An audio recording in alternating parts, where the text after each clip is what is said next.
Hello, everyone. Thank you so much for joining us today for this live session, 5 Reasons You Suck at Coaching and How to Fix Them. My name is Hannah Elliott. I'm at Ambition, a leading platform for managing, motivating, and maximizing modern sales teams. Top sales leaders use us to drive engagement and productivity with powerful coaching tools, actionable data intelligence, and flexible goal management, incentives, and recognition modules. Today, I am so excited to spend time with Lauren Bailey. She's founder of Factor 8 and Girls Club, and she's going to walk us through her experience consulting on hundreds of sales floors. She's seen the same coaching mistakes happen over and over again. So at the end of today's session, you'll know if you're making those mistakes, and you'll have the tools that you need to correct them. At Ambition, we know the impact that effective coaching can have on rep performance and engagement on your sales floors. So we're particularly excited about the session today. A huge part of effective coaching is working with your reps on their calls. So that's really what Lauren's going to focus on today. Before we really get started, I want to run through a couple of quick housekeeping notes. One, we will distribute a recording of today's session to everyone that's registered, so you'll see that in your inbox within a couple of days. Two, we've got a lot of people on the line today, which is so great, but that means that everyone is muted also. So don't worry, we'd love to talk to you in person. I'll make sure that everyone has the correct contact information to start a conversation with us afterwards. But during the next hour, the best way to communicate is going to be through that Q&A panel that I've highlighted in orange on this screen. Feel free to insert questions at any time during the session, and we'll do a live Q&A with Lauren at the end. So with that, I am so happy to introduce you to Lauren Bailey, inside sales expert and thought leader. I personally could not be more excited to have this session with her today. You guys are really in for a treat. I've seen the content already. So with that, Lauren, I will pass it over to you. Okay, let's see if we can execute the pass. Are you looking at my slides? Do you see my fun team? Looks good to me. All right, great. I'd love to see it over here. So hi, everybody. By the way, I'm really happy to be here. Thank you so much for having me. I'm going to put it in presenter mode. That's what we need. There. All right, cool. So what I'm showing you here is just a quick snapshot of some of our favorite clients in our fun team and who the heck I am in Factor 8. I have 2 really cool announcements to make. The first one is Factor 8 turned 10 years old this month. So happy birthday to us. And the second one is on that 10th anniversary, we started a new program. I started a whole new company, and it's called Girls Club. So for my ladies who are on the line, who are brand new managers or aspiring managers, and for everyone on the line who see some high potential kick-ass women reps, and you'd like to see more women in sales leadership, I know I was always the only one at my company, then I invite you to learn more about Girls Club at the end of this and get involved, because it is a training and confidence building program to get more women into frontline sales management. So let that be the very last plug. Here we go, folks. Let's get started. We're talking about, here we go, how do we stink at call coaching? And I love that you guys registered for this, because it means that you're raising your hand and saying, I could probably get a little bit better. And please allow me to join you. I could get a lot better. A lot of what we've written and what we train at Factor 8 is because we know how hard it is. Nobody's born a really great call coach. And just to prove that, the SEC rated sales managers' skills in a study last year, like top skill all the way to bottom skill. And what do you think came in the very bottom? Ta-da! Call coaching. Seriously. The #1 worst skill that all sales managers have by an independent third party is call coaching. So it ain't just you folks. We all suck at this a little bit. All right. So here's another really big reason I think we have this statistic. when we're not great at coaching, we don't have great relationships with our employees. We've all heard it that we join companies and quit bosses. And I think that if we could get a little better at coaching, we could see this stat move. And how about this stat?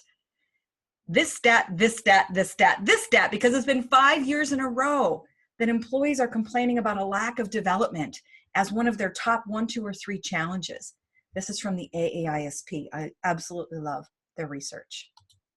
And finally, here's where it gets interesting. We think we're doing it.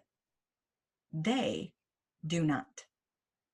About 48% of reps actually agree with this. We think we're doing it all the time. We're in there coaching our butts off. It's not so much from their point of view. So there's a disconnect that's happening. All right, so what's in it for us if we do actually get better at this? Again, the Sales Executive Council, a really great study that talked about a great coaching program, which, by the way, it's a very long list. We'll talk about it, of what makes it a great coaching program. These teams are consistently reaching 85% to quota.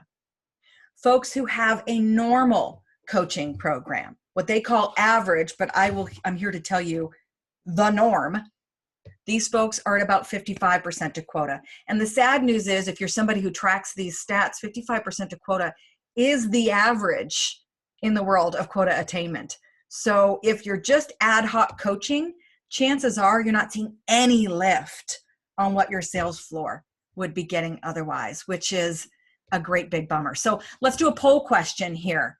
So Hannah, I need your help. I want to ask everybody, do you have a great call coaching program in place in your company? Right? So you'll see I give you some examples of what you might have or what you might have in these choices. And while you read those, I'll tell you a little bit more about what the experts say are in a great coaching program. The first and foremost is that there is, in fact, I'm going to go to our next slide and then we'll come back for the poll results. First thing we need in a great coaching program is our strategy. Yes, this is taking from the top, my leaders joining today. What have you set out for your floor? What do they know is most important? Who needs coaching? How often do they need coaching? What are we coaching on? Right? That's our strategy. The second thing that's in a formal program is structure, and a lot of structure. I'll give you some great tips on how you can add more structure. One of the best practices out there that really got highlighted in the most recent research is that the structure is that it's tied. Your call coaching is tied to your customer journey, right? So once again, it's not just, hey, I'm going to get in here and tell you what I think about your calls. It's, we know what we're coaching on and it's tied to my customer journey. The number 3 thing, we've got to have our better call coaching skills because naturally we suck. And then the 4th thing we're missing in there for that formal program or need for that formal program are the systems. All right, so Hannah, can everybody see the poll results? Is that up on the screen too? Everybody should be able to see these poll results. Y'all just please send us a chat or a Q&A if you can't see them. If you can't see it. So I'll just review this really quick. That's fascinating. All right. 7% of our audience have the structured formal program in place. It's all there, baby. Congratulations, you guys. That's awesome. But about half of us do not. It's largely ad hoc. Maybe we have some expectations, but each manager might be doing it a little bit differently than the other manager. I will tell you that I get the opportunity and the privilege to be on hundreds of sales floors every year. And it's, in my experience, more like 90% are at ad hoc. I was never personally in a company where it wasn't ad hoc. And I will also tell you that as a sales leader, it was ad hoc. Okay. Like, just mea culpa. It's hard to do. It takes a lot of time and effort, but man, can it be worth it. So if we look at what people do have, about 15% have a system. About 20% have got some strategy and some structure, but they're missing the skills in the system. So that's our next biggest miss. And then the next biggest group is saying we've got some strategy, some structure, and some systems, but man, are we missing the skills. We could get better at that. So I'm going to cover a little bit of all of these today, but know that this is your very first note that you can take in your action item. Okay, it takes all 4 of these areas to have a formal structured coaching program. And if you're looking for that 30-point lift, that's what it takes. Okay, if we do it and we do it half-assed, we're not going to see much of a difference, unfortunately. Oh, thanks. Everybody's telling us that some are saying they can see the poll results. Some are saying they can't see the poll results. Hannah, can we make sure that we send out those results in our follow-up email so that everybody can see where it came in finally? Yep, absolutely. Yeah. All right, cool. So this is what makes it a great coaching program. Less than 10% of us have that right now, but we're all going to take one step in the right direction today. First and foremost, like Hannah said, we're going to talk today about call coaching. There is a difference, and this could be part of that disconnect where we think we're doing it 75% or saying all the time, and the reps are saying not so much, okay? What's the difference between coaching and call coaching? Coaching itself, you guys, it's a management communication style. It's a development style. And it's marked by the fact that we largely talk in questions. You can coach during an interview. You can coach in pipeline meetings, in the floor, in sales one-on-ones, in performance reviews. We can coach all the time. We can coach our peers. We can coach our boss. I coach my kids. My husband coaches me. Okay, but call coaching is marked by these points, okay? There is a call present. I don't care if it's hijacked. I don't care if it's recorded. I don't care if you just overheard their side of the conversation. Because trust me, after about 10 years in sales management, I don't even have to hear the customer. I know what they're saying, right? You do too. It also is marked by this. Both the rep and the manager are giving feedback on the call. It's usually one-on-one. I'll go as far as saying it's call coaching if you're 3-on-1. After that, folks, it's just training, which, hey, I love, but it's not call coaching. The other thing you're going to want to see is that everyone's participating in equal measure, right? If you have one person talking and 3 people listening, welcome back to training. And that it's documented in some fashion. There are all kinds of things that are not call coaching. In fact, I think I have a YouTube video out there on it. Like, that's not call coaching, folks. My very favorite one is when people are doing a performance one-on-one and they come out and they're like, check, we talked about one of their calls. I did some call coaching. Not the same, okay? It's about rep development. The very worst offense I see out there is the manager who's hijacked in or dialed in so that he's at his desk and she's at her desk and the manager's listening and I am in what to say.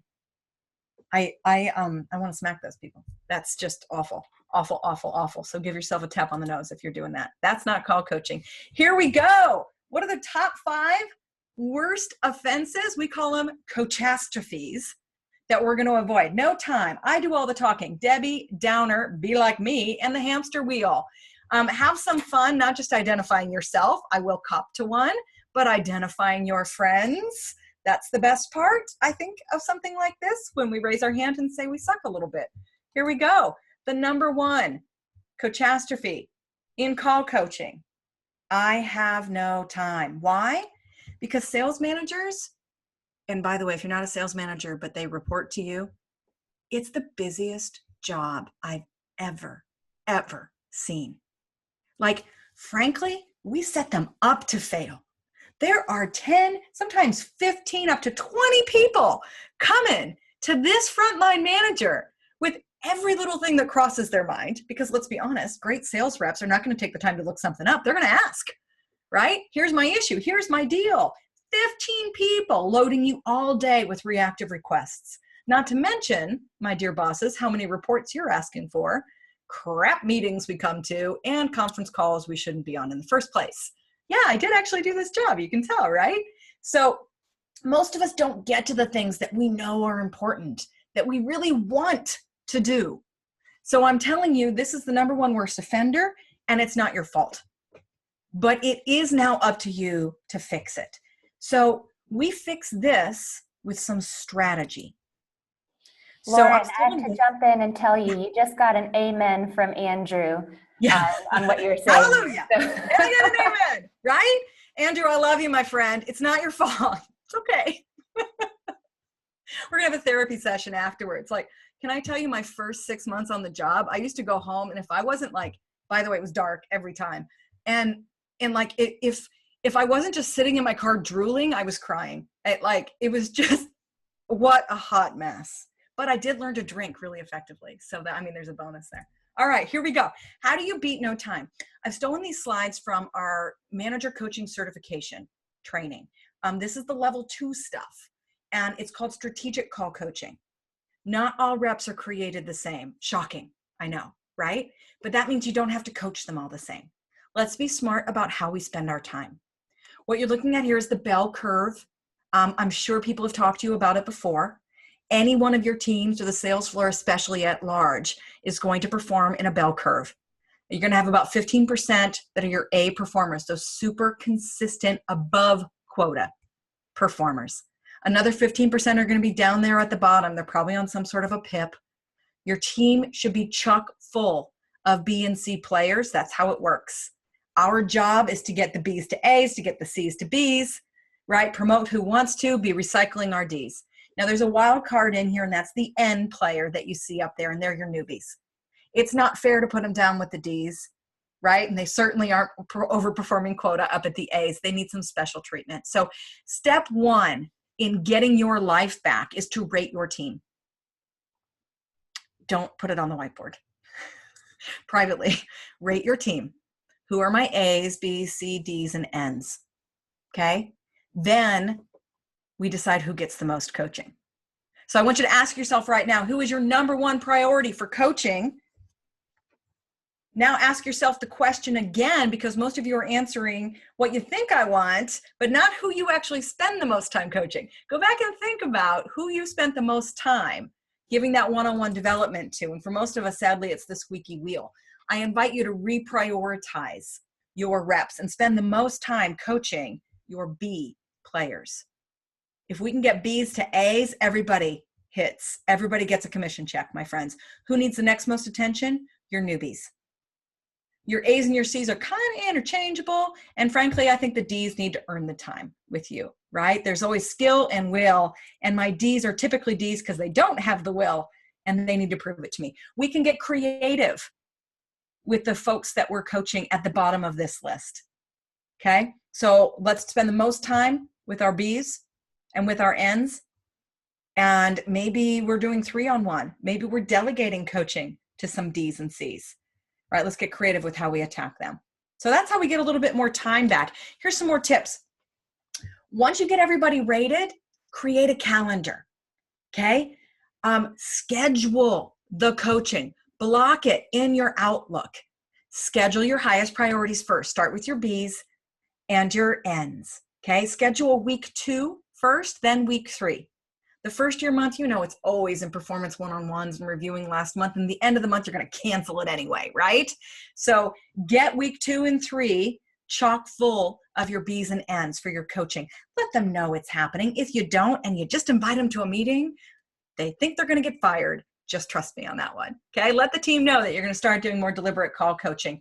Make sure that when you are coaching, you guys, that like you don't get so excited that you block all the time in the day, because you and I both know that there's still going to be a line at your desk, okay? Half your day can be scheduled in meetings, not just call coaching, and you want to leave almost half to that reactive time, that floor time, that getting reports for your boss time. Cool? Make sure you underschedule versus overschedule, because one of the worst things you can do is no show to a call coaching meeting. All right, are we ready for Coach-astrophe number 2, or do we need to ask some questions in here, Hannah? Are we good? I think we're good. I'm looking at Amy's comment. Oh my God, I've been coaching everyone together. Love you. It's all good, sister. I don't think I even started trying to coach my team until like month 9. The first 8 months were like, I'm sorry, how do I log in? All right, here's our next biggest Coach-astrophe. I'm kind of a big deal. You guys, we're at a really big risk for this. A really big risk. Why? Because I'm pretty sure that 90% of the sales managers on this, listening to this webinar, were reps before. And you were great. You might have been the greatest. You might have been the greatest of all time. But your newbies and the people you're coaching don't freaking want to hear it. And that's the problem. We can fix this part of me with some structure, and by the way, some skills and lots and lots and lots and lots of practice. All right, here we go. The structure we use to beat this is the call coaching form. A form creates structure in each session. It helps create consistency across the sales floor. It's critical for your rep experience, for setting the right expectations, for getting the results, and scalability. If growth is in your plan in the next 2 years, start here, okay? Scalability is it's so hard when every manager's coaching something different, right? And I see it time and time and time again. And one of the fastest and easiest ways to do that is a form. So you're looking at the Factor 8 form. We do it a little bit differently than we see other people do it. For us, it's really about the result and getting that credit for the result. And we put our form together to help us identify the top area for coaching. You're also not going to see like tone anywhere on this. Drives me crazy when I see managers coaching new reps about, oh, we could have increased our tone a little better, or like, let's get to the big rocks first. Okay. And then the little rocks, and then the pebbles, and then the sand. And to me, tone is sand, right? Make sure your form is full of the big rocks. This can absolutely replace scripts and so many other stupid things that we're doing out there. So I'm a big fan of a form. Put a committee together, buy one, whatever you've got to do, right? Get a form in place, and you're going to prevent the be like me, because the form helps us show what's important. I get it. Every time you did it, you did the sneaky takeaway, or you did the roll the pen close, or whatever you did that was awesome. Congrats. Try not to tell anybody else about it and focus on what's really important for them, okay? Here we go. Coach-astrophe number 3. Wah, wah, wah, wah, wah. I do all the talking. This is purely skill, folks. And I'm going to be honest, this is my weakness. I am not a natural coach. I have had no trouble filling 25 straight minutes with my own voice. And, you know, a ton of us are like this. People told us when we were young to get into sales because we have no trouble talking to people. I can talk to an empty screen, frankly. Put me on a stage with thousands, I'm at my happiest. And I think a lot of you are that way too, okay? It takes me a lot of preparation and focus and intention and planning. Like, I have to put time in my calendar to make sure that if I'm going to have a meeting where I need to do some coaching, that I'm ready and I'm not doing all the talking. I'm still working on this. I hired great coaches instead. Like, let's be honest, I don't think I'm an A coach right now. Kelly Spencer, John Healy, Steve Shar on my team, amazing coaches. They coach me all the time. I just don't have the patience for it personally myself. And I know a lot of sales profiles are that way too. So how do we fix it? We learn to speak coach. This is my favorite secret sauce that I'm going to share with you guys. Okay. Let's pretend that I'm listening to Hannah's call right now. Okay. I get to take notes during that call that she doesn't see. Okay. That's what the red is. Oh, she totally pushed through the gatekeeper. Oh my God, she's still talking. The intro, it's still, okay? I can put whatever I want in these private notes.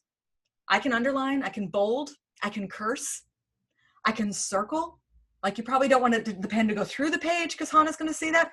But the point is, these are my private notes. And then when the customer's talking, you know how you multitask during call coaching, we translate those into questions. Learn to speak questions. Okay.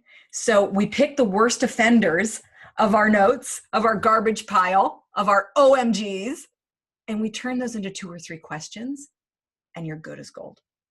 I have some awesome cheat questions ready for you. There's a download I'm going to give to you guys at the end of this that has a model for how to do a call coaching session, awesome call coaching questions that you can start with. So make sure, even if you have to get off before we get there, that you download that, because it's an amazing cheat sheet. So it, by the way, takes about 20 rounds of practice to get good at this, okay? Learning to ask questions, to ask instead of tell, is so, so, so hard. I know that most of you out there are probably working on this with your sales reps right now, right? Hello, the premature pitch. Somebody gets on the phone, great, let me throw up everything about our product or our service to you, okay? That's what you're doing in a call coaching session if you're not asking questions. So learn to speak coach. And here's another quick cheat sheet, a little view at what we look for in our certified coaches. Copy some of this down. This is a little bit more secret sauce. If these things aren't happening, chances are you're not quite there yet. And if you're the one doing all the talking, these things aren't happening. And I know that there's some tools out there that will put these scorecards in. So not only can your tool or your system solve the call coaching form, it can even now have a coach coaching form, if you will. So we love to do rating forms and coach the coach when we do our certifications as well. So here's a couple tips of what we look for. Hannah, can you give me a head nod? Does Ambitions do this? Does Ambitions tool have an opportunity to rate the coach? And there's awesome. Absolutely. You know, when you're talking about keeping both coaches and reps accountable, being able to rate sessions is a huge part of that, right? You've got to be aligned, you've got to be accountable, and make sure that everyone's doing what they need to lead to success for the whole team. Yep. Hey, our reps didn't wake up being able to sell. We didn't wake up as managers magically being able to coach. Okay, let's quit being so hard on ourselves. Nobody is a natural call coach. All right, so hopefully you got a ton of that copied down. Let's talk about Coach-astrophe number 4, Debbie Downer. Wah, wah. We're going to beat this with another skill. Why? Because reps should leave call coaching feeling like a freaking superhero. Don't give them a laundry list of things they did poorly. Fit them for a freaking cape. Okay? You want them walking out feeling like nothing can stop them, because that's when they go have amazing calls, right? Who's going to have a better call? The rep who walks out with, oh, here's 27 things I suck at, or the rep who was like, I'm unstoppable, baby. Right? Like, let them walk out with chills and their head high and their chests puffed out and their cape fluttering behind, and make sure they go right to the phones when they're done with that. So how do we beat being Debbie Downer? Because you and I both know that when you listen to at least half your reps' calls, you got a laundry list. Okay? Those secret notes of red X's that you're taking are more than 1 page long. I know. You want to rip the handset off and finish the call yourself. It's okay. I've been there. All right. So how do we decide what to coach? There are some wrong ways. The number one wrong way is when we're trying to save the deal. I've made a personal vow that I will not coach. I will not listen in on, observe, second chair, call coach, whatever you call it, a sales call on a deal that is critical to me. Because then A, I'll take over the damn call. And B, right, like I'm coaching the deal, not the rep. Folks, we're looking at it wrong. If you take nothing else away, call coaching isn't deal coaching. It's rep development coaching. You have to be able to throw away the deal, which is so hard because you're wired to win the deal. It's why you rock. Okay? But not in call coaching. So the number one way to pick the wrong thing is if you're focused just on winning the deal. The second worst offender in this is the laundry list, more than one thing. And then the third way is my style. Here's how I would do it. Here's what I would say. Listen to me. So it's a little bit of Coach-astrophe too. How do you fix it? How do you pick the right thing? Well, one way to go about this is, what were we working on last time? You'll see that this ties in with Coach-astrophe number 5. Okay. If you've got notes in front of you, if you're looking in your system and you see that last time we were working on gatekeepers, start there. Be consistent. The second best answer, the rep chooses. The third best answer is what's impacting the customer. What's going to help them take our call? Again, there's lots of different ways you can go about this, but here's my rule of thumb. When the rep gives, it lives. If you decide, watch it die. So the tip you take from this, you guys, is asking questions. What went well? What do you think the customer thought? How did we advance the sale? What's an area you think we could work on today? Okay. And unless it's way off, let that win. I know you got a list. Keep your notes. You'll get to it. But if you want them to actually work on this, when they decide what to work on, it sticks at least twice as much. I do not have official stats. Oh, actually, wait, let me make this up.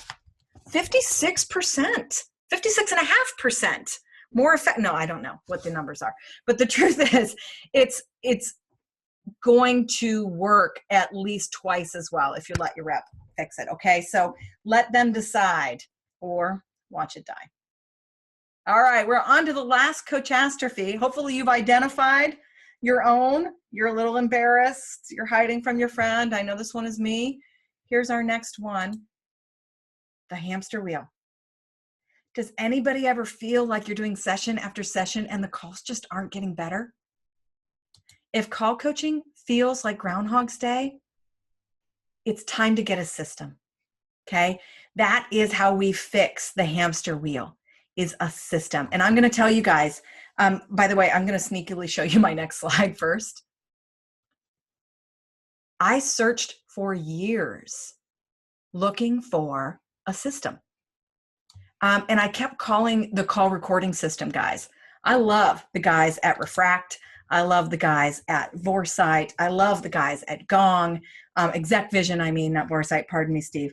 Like, I love call coaching tools where you get to record, right? Like Game Tape is critical, but it is not as critical as a system that tracks this stuff, okay? So for years, I mean, I talked to their developers in Israel.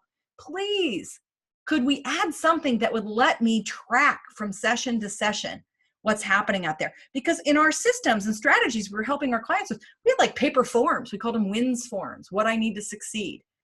Anything to capture this stuff so that it's not a hamster wheel.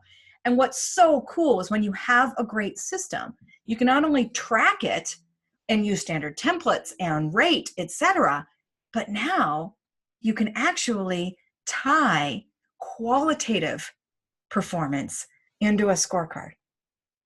This is, I think, the sexiest part, right? When you can pull call coaching into something that you're looking at for the whole picture, a balanced scorecard for that rep. Because we've got to look at their results, we got to look at their metrics, but these KPIs in between have got to include call quality, and they can't unless you're using a system. So I love that you can see some trend level reporting. I can look and see, where was my rep last month, the month before, the month before. Guess what?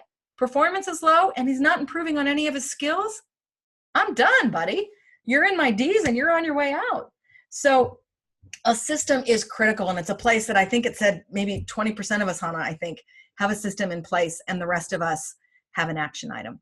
So there we go. I love the combination. I actually asked Ambition to partner with us because all of my Factor 8 friends out there, thank you for working on the skills.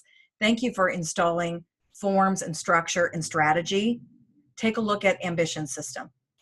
It's there for you, and it's going to make it better. And it could be the difference in an informal zero results coaching program and a structured, formal, actual let's get some killer results coaching program. So I'm really excited about that. All right, so here's how you get the download. We've got a model for every session. It's called the coaching model. Makes it nice and easy with examples of even what to say. Sample questions to get you started in the call coaching.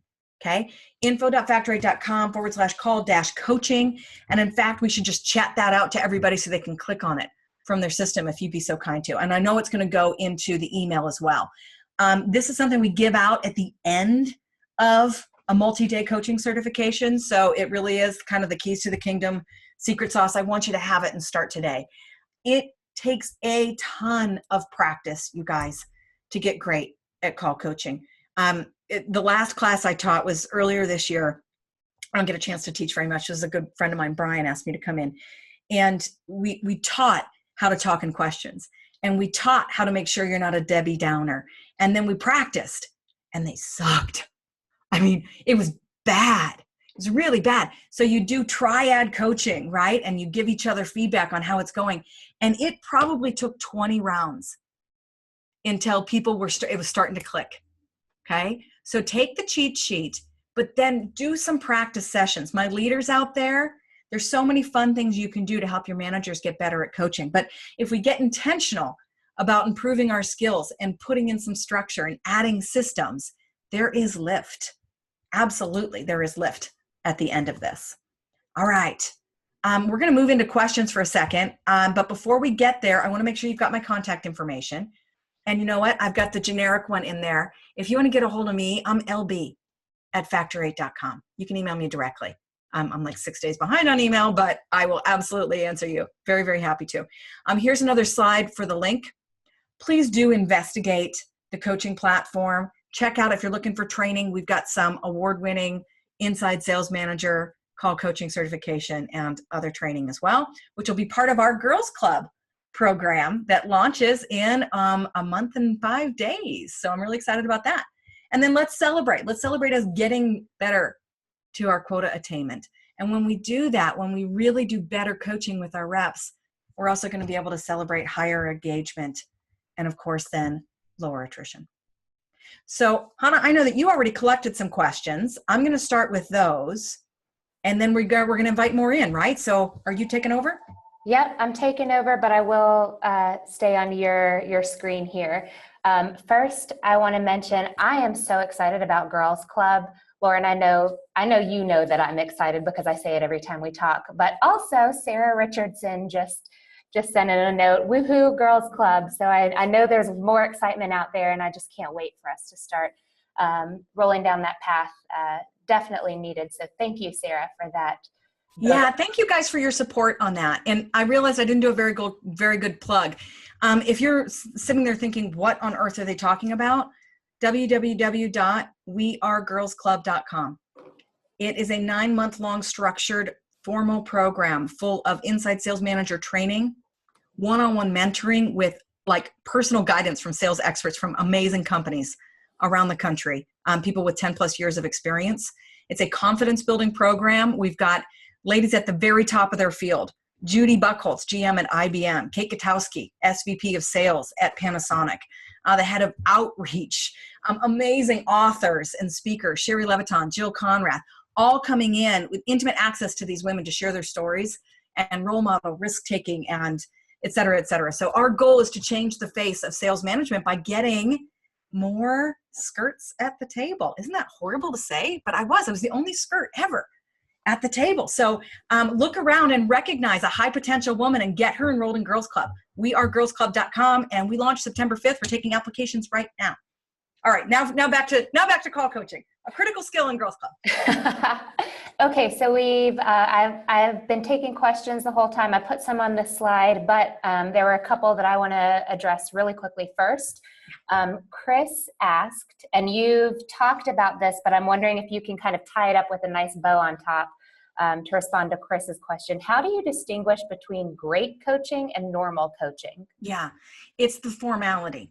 It's those 4 things. So you can go and read a lot about call coaching programs. Who was it that did it? Was it Sales Executive Council? I think who did a huge study on that recently. But I'm boiling it down to make it easy for us because who's got time to do all that reading? You've got to have the strategy. And the strategy is, what are we coaching on? Who are we coaching? How often? Why are we coaching? What are the goals? You've got to have the structure. Are we coaching the same things? Right? Do we have expectations put in place? Do we have a form put in place? Are we tracking those results? Then you've got to have the skills, right? You can have a lot of strategy and a lot of structure, but I got to tell you that a bad call coaching session is worse than no call coaching session. So you've got to get managers better. It's the number 1 worst skill out there. So that's the skills. And the 4th part is the system. If you're really serious about this, you're tying it into the rep's lifespan, the customer's lifespan. In fact, great systems like Ambition are going to let you even tie it into pipeline. Like if you're looking at pipeline and seeing, I'm stalling at stage 2. I mean, we all know how to fill the top of the funnel, but do you really know how to move things in the middle of the funnel? Guaranteed you're going to have to dig into call quality to do that, right? So a really great formal program has those 4 components, and you see call coaching intertwined with almost everything else that you're measuring and you're talking about. And you're certainly welcome to hit me up offline if you'd like some more details And there are companies like mine out there that assess CAL coaching programs and help install great ones. To that point, Lauren, Thomas just asked, are Factor 8 courses online or are they on site? Oh, thank you, Thomas. I need your last name so I can send you a check for that gracious plug. The Factor 8, both. I'm really excited about that now. This is the first time I've been asked that, and I get to say that they're coming online. So we are typically a face-to-face program, and call coaching is best done face-to-face because it takes a lot of practice, and you want an expert to assess how you're doing, right? But this month, Factor 8 has launched the Sales Bar Learning on Tap. So we have a SaaS offering now with our rep and manager courses available online. Woo, woo, woo. So you can go to factor8.com or email me or info or whatever to learn more about that. So really excited about that. And what's cool is that it's not just go take a course like most, right? We do stuff differently at Factor 8. That's just who we are. But it's taking the course, and then it's the activity and the quiz and then the cheat sheet and the script samples and the Post-it notes, and like it's everything you need to really support it and keep it alive and have fun with it. I mean, it's called the bar. How bad could it be? Okay, that was such an awesome question. Right? Yeah, I love it. So let's move on to Neil's question.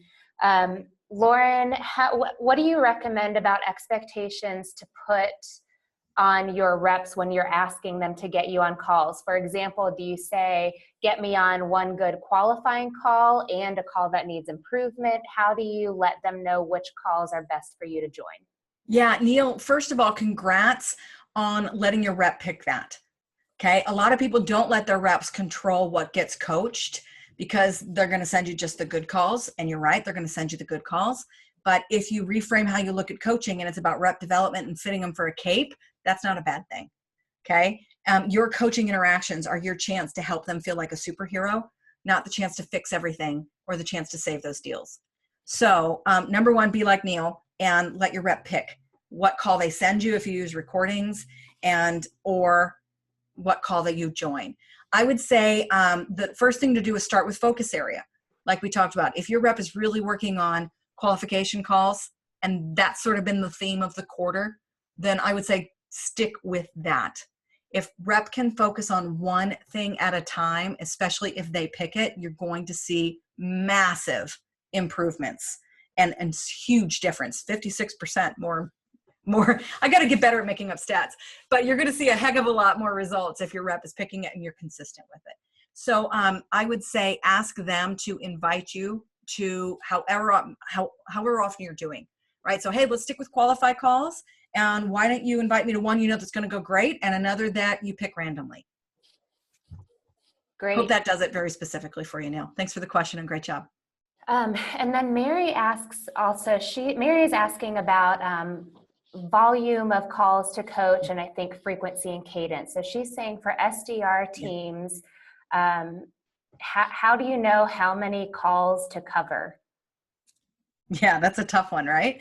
I would say instead look at how much time needs to be spent. Okay, so you're going to kill yourself if you're trying to do 20 calls a day or 20 calls a week or whatever that may be. Instead, I invite you to re-swizzle that and say how much time, and in fact, that's one of the preloaded questions here that Hannah got even before we started. Number 3, how many hours a month should reps get coaching and call coaching? Like how much time should we be spending on this?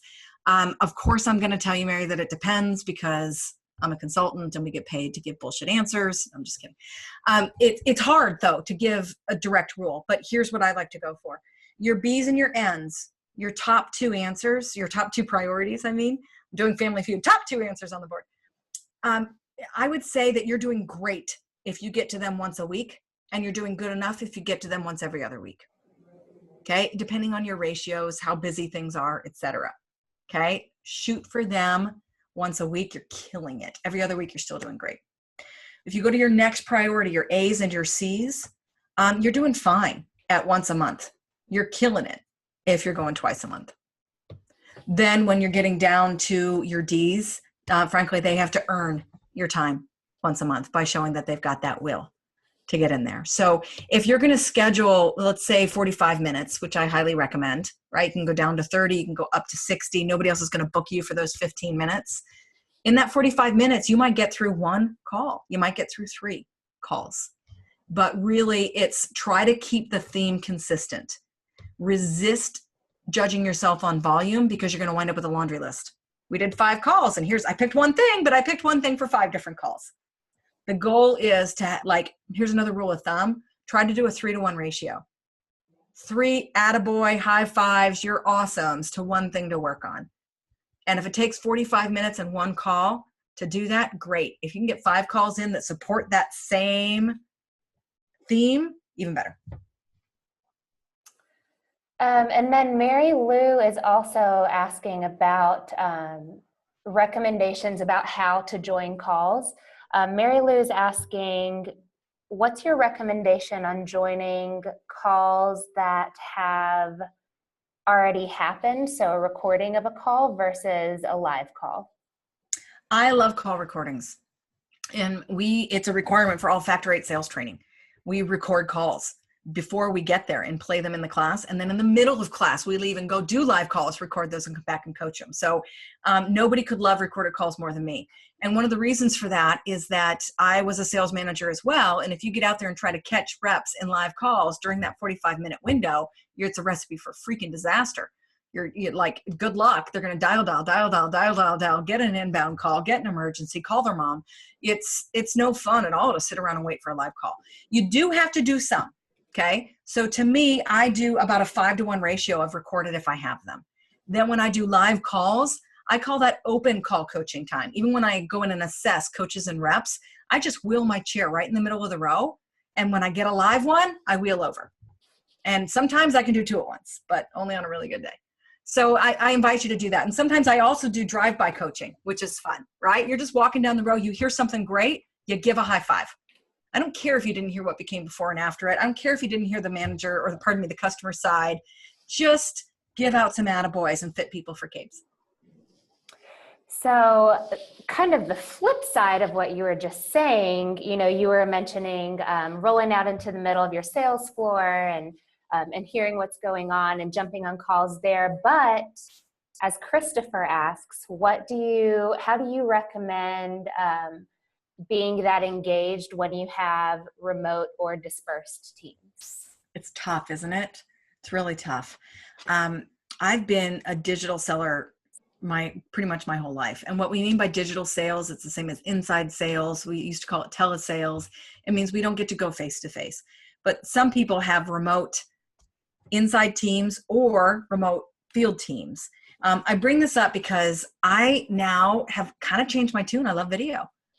I've spent my entire career saying you can sell whatever you want over the phone. Like one of the first people I trained were IBM, and I was trying to convince people you could sell a computer over the phone. Isn't that funny? That's how old I am. And then it was as I worked for SAP launching inside sales, and I was like, you can sell software over the phone. It really can be done. Don't be afraid, right? And so now look at everything we actually do buy remotely. So much can be done over the phone. If your rep can sell $1 million software deal over the phone, you can coach a call over the phone.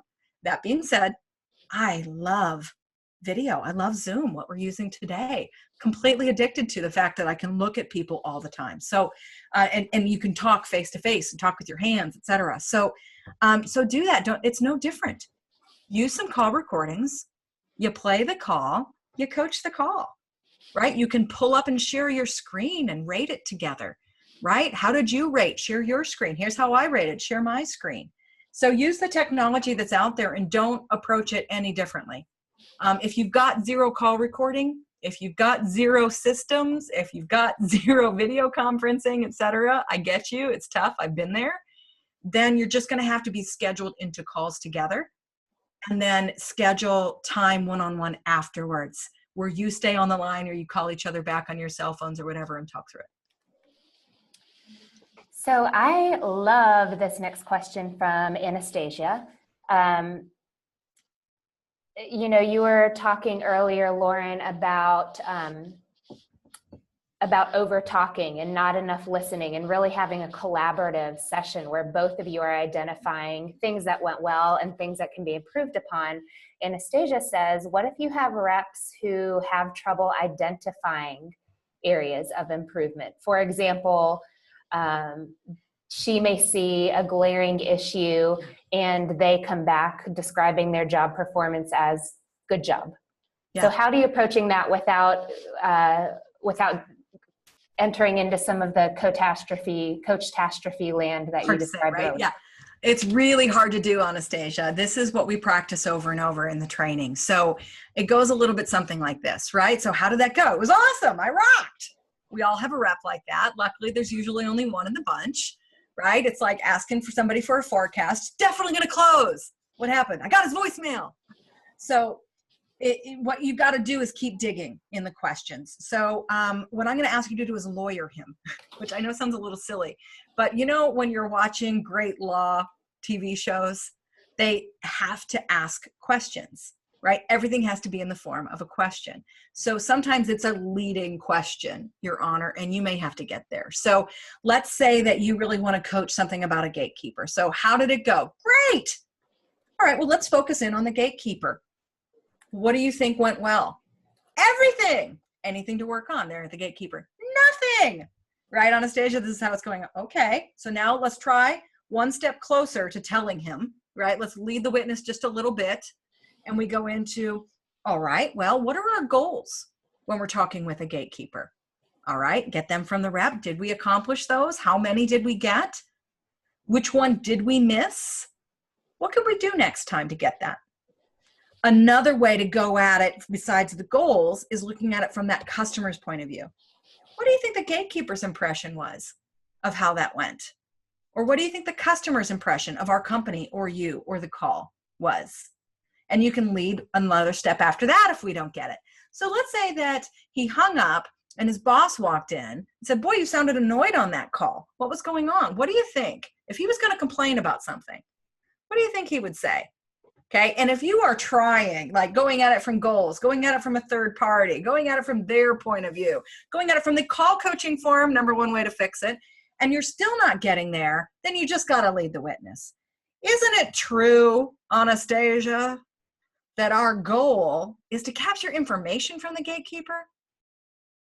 Right? Isn't it true? Wouldn't you agree that we didn't quite spend enough time with her to do that? So I think you get where I'm going with that. So do everything you can to talk in those questions, and that's why it takes prep, right? You've got to convert those notes to those questions. So when we do this in training, we drill it, right? The first time you get 20 minutes to prepare. The second time, 10 minutes to prepare. The next time, 5 minutes to prepare. The next time, you're writing it during the coaching session. So drill yourself like that. Good luck. Okay, let's move on quickly to some of these questions that were submitted in advance of the webinar. Okay, so I know Ryan, I'm going to start at the end of this list if that's okay with you, Lauren. I know Ryan asked question number 5. How do you suggest building comfort and predictability, balancing that with a fresh approach and perspective? I love this one. Love this one. And by the way, I was just looking at chats while you were like guilty on multitasking. Hi, Christy. How you doing, bud? It's so good to see your name on there. He's asking if we're going to send these out, and we are. We're sending the slides, right, Hannah? Sure. Yep. Cool. All right. So so this is what's going on. Ryan, I can tell you're a tenured manager by just at the fact you're asking this question, right? So you've built enough structure and predictability into your meetings that you're getting bored, right? It's like, year 7 of a marriage. So people know what to expect now in the pipeline meeting. They know what happens in the one-on-ones. They know what happens in the call coaching session. And believe me, if you're feeling bored, so are your reps. So how do you get some of that fresh perspective? Number one answer on the board, the questions that you ask, okay? If it's boring, chances are you're doing maybe a little bit too much talking, and you can invite more engagement from the people in the meeting, and you do that with questions. You invite different engagement with different questions. The second thing that we can do with that is change up your recognition. Spend some time rewarding, giving attaboys, shout outs, whatever you want to call it, So just, that's going to be different every single time. You're noticing something different, and you're inviting maybe others to do that as well. And the third thing I invite you to do is delegate. If you're that tenured of a manager, there's chances are you've got some reps that have raised their hand and are interested in getting into management. Let's let them start running portions of your meetings or all of your meetings. And then finally, I invite you to invite others to the meeting. So let's say you're doing call coaching, you've been doing it consistently, you're one of our 3% that are killing it. Why not now try triad coaching? Pull somebody else in and get their perspective. Let somebody else run the team meeting. If you're doing a pipeline meeting, invite some folks from the field for some of their perspective, another manager, and see what they're doing as well. Hope that helps. That's great. And we've got just a few minutes left, but I've got one more question I'm dying for you to get to. If we did not have a chance to respond to your questions, everyone, don't worry. We'll reach out directly afterwards and make sure that everyone's questions are answered. But I love this question from Alex, who is a sales rep, who's not yet a manager. So I think for any reps on the line, this is probably a great question. And go coach your manager. Right. And for managers, great insight into what your reps are thinking. So Alex says, I'm a sales rep, not yet a manager. I'm trying to get better about cold calling, being faster, more efficient, more effective. Do you have any good advice or resources I can look to? Yeah, I've got, oh, are you kidding me? Cold calling is tough and nobody likes to do it. And I'm going to tell you a secret. I have been teaching it for 10 years, right? After I started Factor 8 because I was a sales manager and I struggled and my reps struggled. And I was like, nobody teaches this stuff. So we teach it now. And it's hard to do. So I literally wrote the curriculum and have a company that does it. And I still get nervous when I do it. I recently started Girls Club and I had to call out for sponsors. And I swear to God, in the first week, I caught myself trying to sell over email. Like the worst offense ever. Why? Because I was nervous. It's okay. We all get nervous. So my tips, I've got so many for cold calling. This is going to be fun. Buckle up, Alex. The first one is break it into 2 steps. Okay. We all know that the information that you have in your lead or your account or whatever it is probably crap. Right? I mean, info and data has the shelf life of bananas. And when's the last time you put your right email address into a contact lead form? So start by being James Bond and have some fun with it. Block out and group your tasks. So the first hour of your day, you're going on a reconnaissance mission. And while you're James Bond, I invite you to leverage any live body. Don't try to get to the decision maker. Try to go find out information about that company with the right decision maker, the direct dial contact information, because you're twice as likely to close. And if that account is really worth it to you. How many of us have left 10 voicemails for a lead only to find out later the damn guy doesn't work there anymore, or the company has like 3 people in it, or whatever the case may be. So call up to a sales or a service department, play James Bond, get 5 questions answered. Guess what? If they hang up on you, who cares? Collateral damage happens sometimes in a Bond movie. I'm just saying. So break it up, go get the info you need, and then qualify those, categorize them. Right? I just found 10 A's in here. This is a huge company. They are exactly right for us. And I've got the right guy's name. How fun is it going to be to call now? Right? So now, you're going to call those A's and you're going to pound the crap out of the phone, trying to get a hold of everybody you can on those A's. And it's going to be more than 3 and out like we do with every other lead we get. Oh, I left 3 voicemails. Let me get a new lead. Right? We're going to work harder for those. And have some fun with it. Have a contest against the buddy next door, right? Practice new voicemails. We got the great training out on the sales bar on voicemails. See how many you can get returned. Every day, make it some sort of a contest. New information I can get, A's I can uncover, leads I can disqualify, people I get to stay on the phone with me. All of those are wins. And by the way, managers, if you're still listening to these answers for Ryan, it's up to us to help make that fun too. You know, I'm a big proponent of celebrating small wins and fitting people for capes, okay? Cold calling sucks. So you don't let your SDRs wait a week for a win. When's the last time they celebrated a win? Okay? What do you have in place? What contest are you doing today? What small measurements can we do to say, wow, that was awesome? Count those and celebrate those. One of the easiest ones is simply calls back. Calls over 2 minutes mean they kept the decision maker on the phone. That's a win, right? Put that on your dashboard. Celebrate it. All right. Big, massive soapbox opportunity. Thank you, Ryan. I hope that helps. Have a good time. I love that. And we are right on the hour now. Lauren, if you don't mind just flipping to the next slide to leave people with a couple of links if they want to start a conversation with Lauren in Factor 8. If you've got someone that you want to nominate for Girls Club, again, it's going to be really incredible. And then, of course, at Ambition, we are always open for the next conversation with you guys. So please reach out to us. Lauren, thank you so much. I not only learned a lot, but was laughing out loud the entire time. So a really enjoyable hour to spend. Good. I had fun too. Thanks everybody for your amazing engagement. And I've got to end with a plug for Ambition. I love this tool, and I'm going to spend as much time introducing it to my clients and doing webinars like this with Hannah as well, as much as I can. So everybody have a great one. Thank you, everyone. We'll send the recording out soon. Thanks all. Bye.